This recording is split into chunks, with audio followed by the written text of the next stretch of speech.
All right, well, guys, welcome back to day 2 of a Ford Focus, Ford Focus ST. Right now, we're going to go to Clay's house to check out his new car that he just bought a couple weeks ago to a month ago, something like that. It's really awesome. I've seen it already, but I want to do a video for you guys. He called me up and was like, hey, you want to come over and do a video? Sure, let's go. Warm setup on the 944.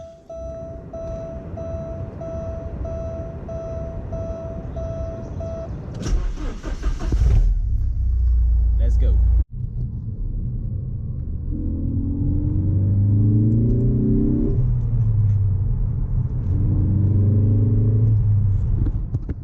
ST day 2. Only it's with his ST now. He got an ST. He upgraded from his old Focus to a better Focus. Those of you who don't know me, my name is Clay. I'm sure he'll link my Instagram down below. Oh, yes. But basically, it's been a while since, well, him and I did a video, but we're just driving around.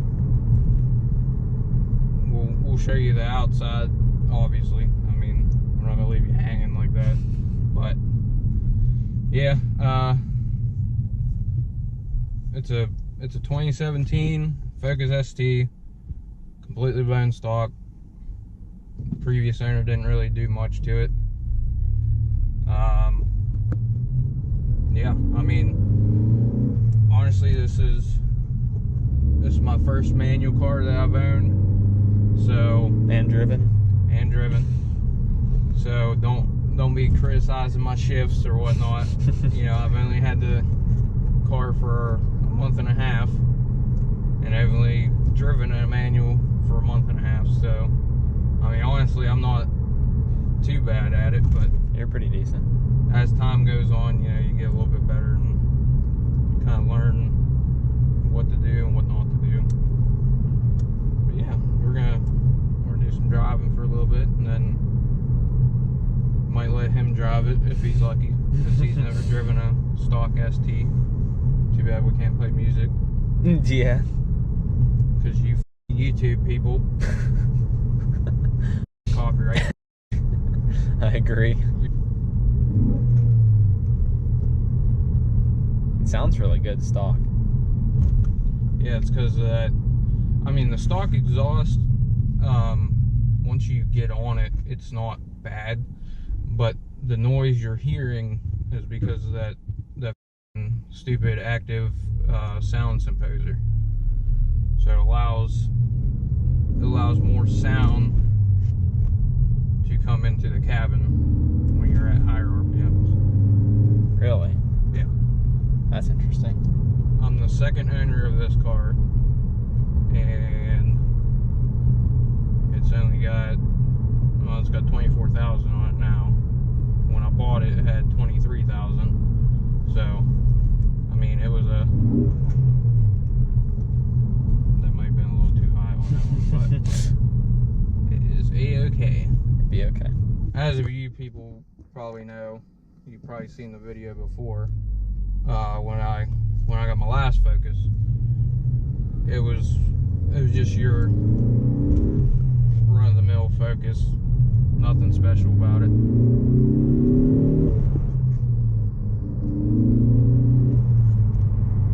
Yeah, I can't talk and do pulls at the same time, but This thing moves. oh yeah, it does.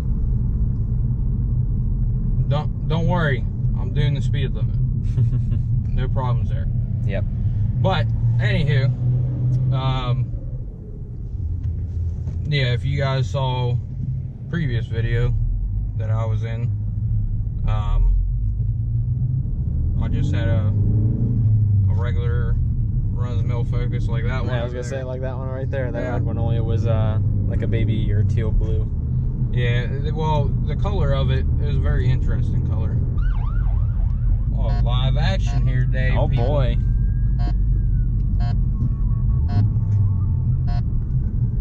Ford put out an interesting color with those 2012 Focuses.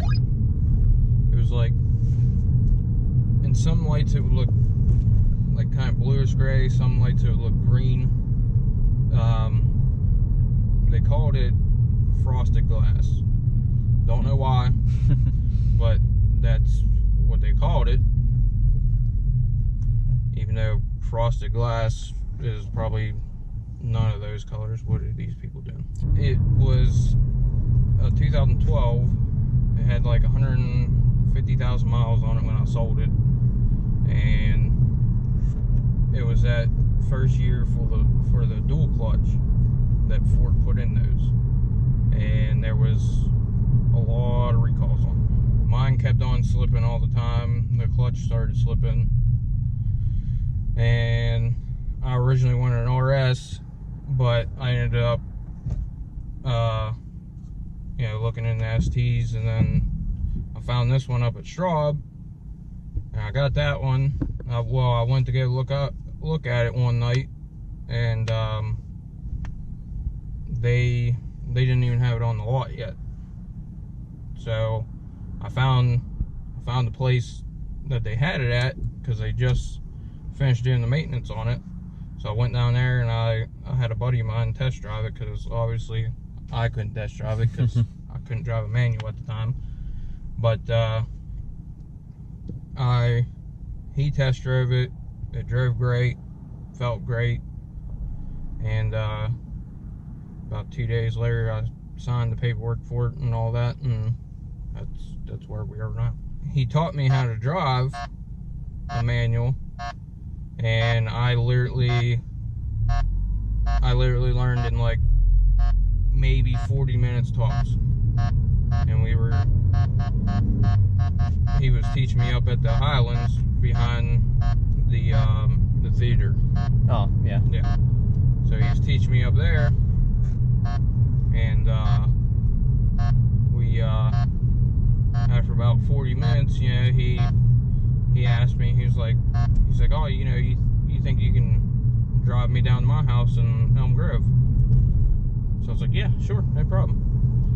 On the way there, I think I stalled it maybe once, and that was about it. Yeah, I stalled a lot when I first started driving manual. I mean, it's not hard.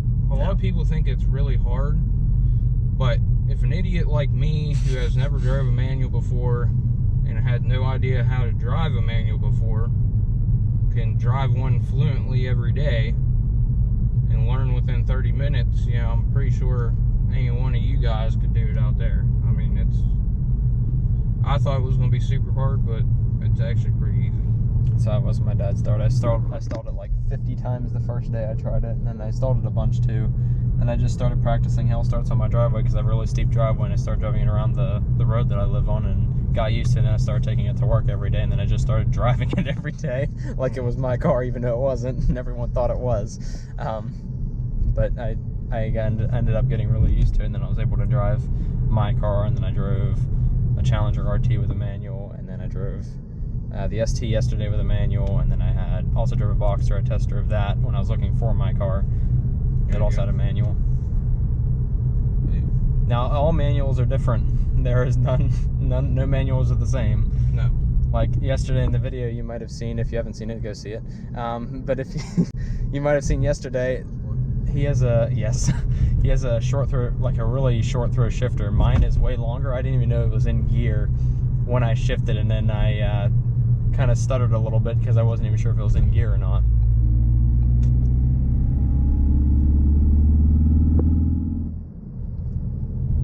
These things pull really nice. Dude, you're going to go slow as and when I go to f***ing pass you, you're going to have to edit the f*** out of this video.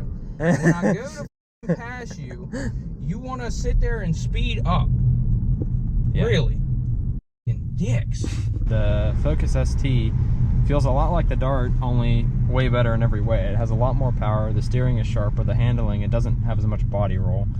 The actual shifting feels better. You know, put in the comments below what you kind of want to see done to my ST, and we'll give them suggestions. Yeah, give me suggestions what I should do.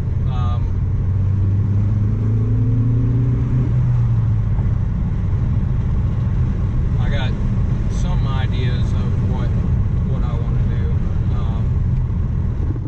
You know, just, you know, first I'm going to start out small, but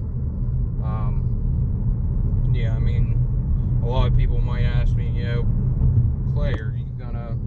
Another ST, and oh, that's the VR4, I think. Yeah. But a lot of people are gonna ask me, you know, you gonna put on coilovers, you know, you gonna lower it.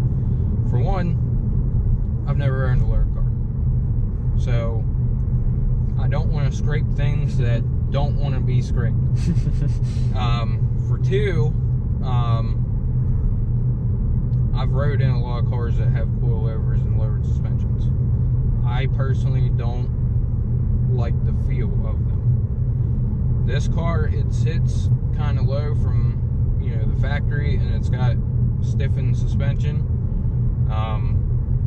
that the STs have and the RSs have. And I mean, in my opinion, I think it feels pretty good. I don't really, I mean, I might lower it a little bit. I might put lowering springs on it. Maybe lower it about an inch. But I don't want to lower it too much, because for one, I don't want to scrape things. Two, I don't really want to have it drive like a pile of shit. So, I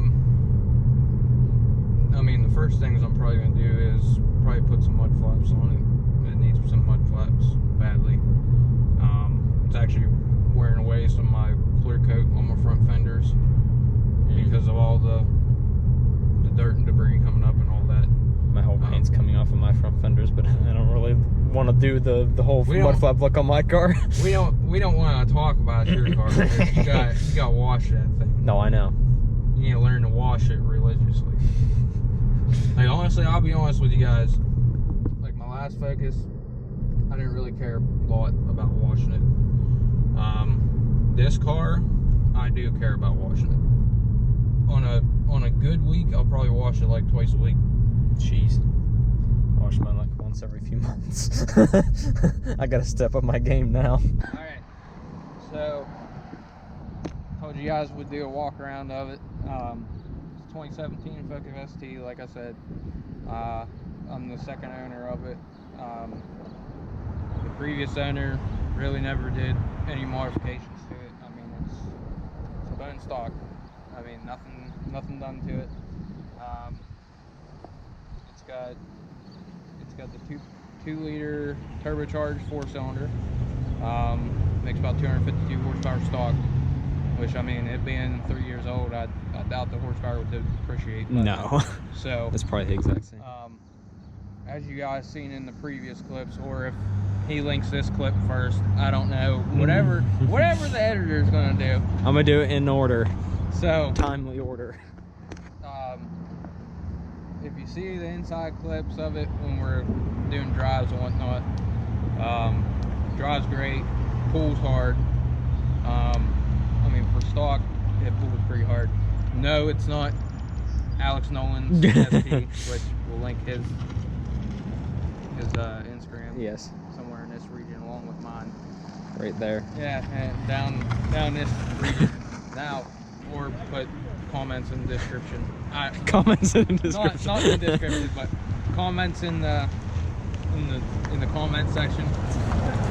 That's where you put comments. So yeah, I mean, it's the front end. I mean, you can't. I mean, not much you can really say about the front end. I mean, it looks pretty aggressive. When you see the headlights on, well, the daytime running lights. That's honestly like the front end of this is like my favorite spot of the car, besides the back end. Because the back end is whoa. Stock rim. I personally like the look of the stock rim. It's the people in the ST world, they call them the snowflake rims. I like them a lot too. They look like snowflakes. Yeah. If you look at it in the sunlight when the sun's beating down on it, it's like Pearl City. Like, it's so sparkly, so shiny. Unfortunately, we have clouds today because it's gonna rain, but yeah, and I washed my car. But anyway, that's a story for another time. Oh, I'm getting old. Something I do like about the wing is it has little cutouts. Yes, and it's for the air cutouts on to. it, so that way you can funnel your airflow in there. It creates more downforce as it comes through here. It pushes back up. More aerodynamic. More aerodynamicals. Yeah. Hatchback. Ignore all that.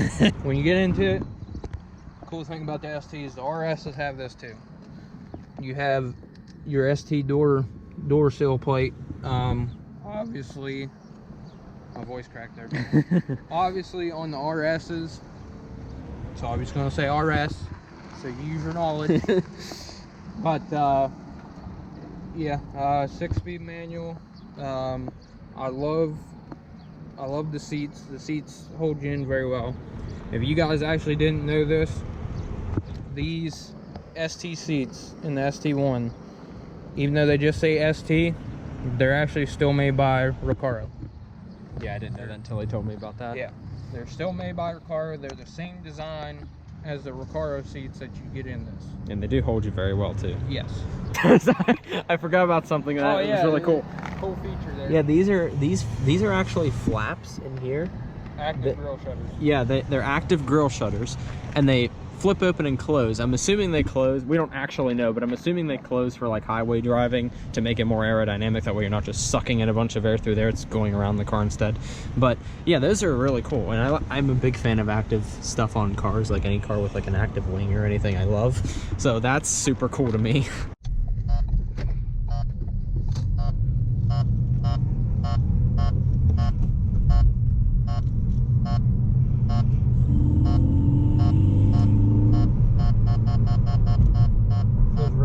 Sitting in the passenger seat of your own car. Mm-hmm. I know.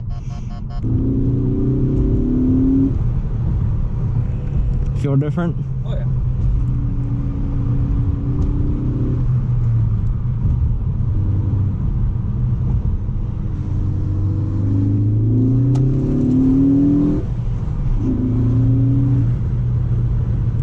That pulls really nicely.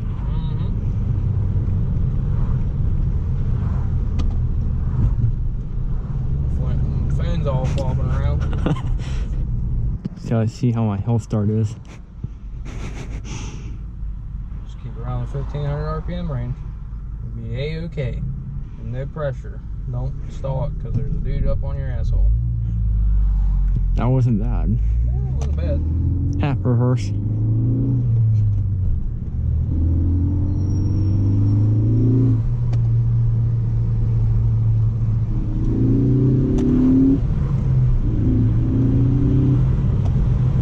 I wasn't sure if that was a cop or not.